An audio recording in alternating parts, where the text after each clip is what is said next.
So guys, I was really excited about this recipe and I didn't know if I wanted to show it or not, but I decided I was going to show it. So today's recipe is zucchini flatbreads. These are the flatbreads. This is chives, tomatoes, zucchini. I already toasted the zucchini. Only some of them got brown. The rest of them are just like dried out, or I don't know the proper terms, but they're all cooked. Just a few of them got burnt, so that's fine. I'll just pick them off. So next we're gonna go ahead and toss the tomatoes. So we're gonna take the already cut tomatoes. I got them in like an old dirty Tupperware. They want us to add some olive oil. And then, so they want us to add a little bit of salt, which this is sea salt. It has less sodium. And then I'm gonna add a little bit of pepper.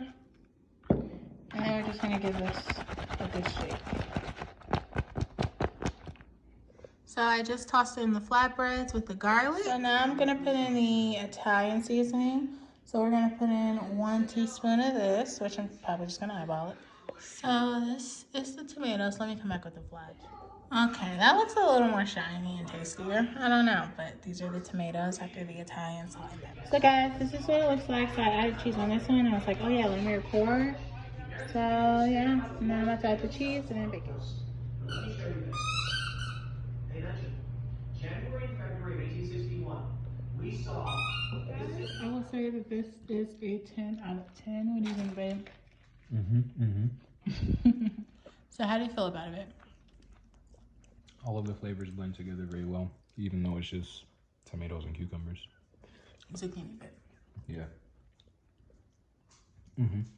Damn! That's it. You can get just doing a girl